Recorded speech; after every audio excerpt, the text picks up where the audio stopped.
be honest, I already had it off because I didn't think I was going to be able to get it off, but I was surprised at how easy it was. You don't even need the lock, at least on this one. If it was unlocked or it was locked, I don't exactly know. And I don't have the key, neither did the owner. And so I said, I'm going to give it a shot. And so I did. And sure enough, they come right off. So hopefully no thieves are watching this. If you're a thief, click off now. Not so fast, thief. All right, so all we have to do is take this cover off here, pull on the top, and then it slides out. So these are the tabs on the bottom of it. So one locks in here, one locks in here, and then there's two on the top. So basically, in reverse order, it kind of slides up like that, and then snaps in on the top. So kind of up and in.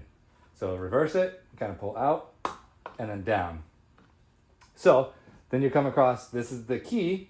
And I tried to pick this. I was watching picking videos and all that. And then I was like, you know what? Let me just try taking this wing nut off. So as you can see, it's already kind of loose.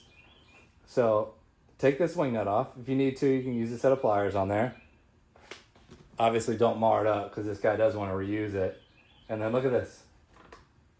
Thing comes right out. So let me do the other side now. And I'll show you. It just comes right out. And then how to get this next piece out. I couldn't believe it. I was like, are you kidding me? This easy? So pull the top up, put it right here. It's already loosened because I cheated. I just wanted you guys to be able to see this because I couldn't believe it myself. I didn't think I was gonna be able to do it. I tried picking it, like I said, and couldn't get it. All right, so now this is loose. So it just lifts right off, just like that. I mean, that's incredible. Incredible. All right, so now let me show you the next piece. So the next piece is this rubber stopper. So how it works is that roof rack kind of sits on top of this bar here. And then there's this J hook that goes underneath the glass, which makes me a little bit nervous in case something were to ever add a force going this way that would pull the glass. It would break the glass for sure.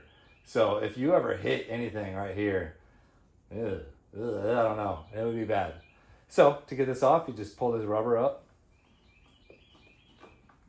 And then from here, all you do is you take this little hook and slide it out.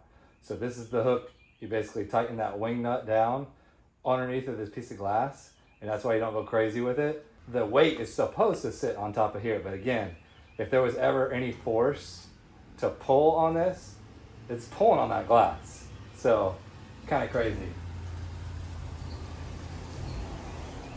There goes my Alta dirt bike. Just got picked up. Heading to New Hampshire. Next thing is a Stark Varg coming, baby. Oh, it's gonna be nice. So same thing on this side, pull off the rubber, and then pull out the J-hook. And that's it. Same with the reverse. I did have a little bit of problem on that one, but it was still pretty easy. I think it might have had something to do with the lock. How this works now is this is what goes inside of here, okay? So it sticks out through the top, as you should be able to see right there. So that's sticking out the top. That's where your wing nut goes. And this is where it goes in. So I can see there is the lock right here. This is the lock. And there's an arm mechanism that goes over here. And I don't exactly know what it's supposed to do or what it did do. But as you can see right now, it goes in and out, no problem. The only thing I can think of is this lock. It would slide this mechanism over. But I still don't understand how that would lock it in place. So anyways, that's the inside of how this works. Let's see the other side, because one of them I had problems with. This side looks about the same. Oh, okay. Okay, I see it now. All right, so see this little piece of metal sticking up right here? One of them that I said I had problems with was this one right here. When it locks, it pushes this little tab up. And on this wing nut right here, you can see there's little notches in here. So that locks it in place. But there's not much room for it to go in there. As you can see, I marred it up, which sucks. I'm gonna have to tell the customer about that. So there was one that was locked. But if you really need to get it off, you don't really worry about it locking again. That's what it was. So all I did was turn it right over that and it didn't even affect it.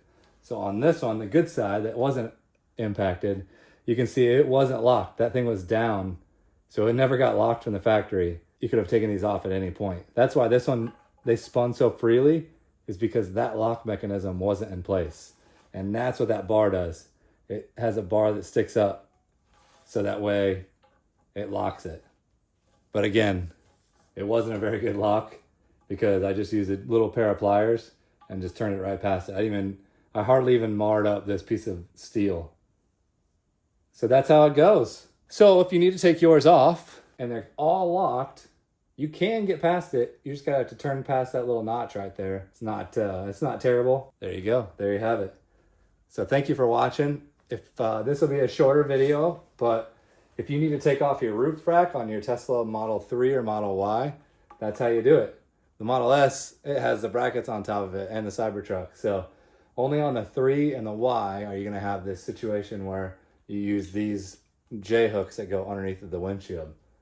So thanks for watching. Have a good day.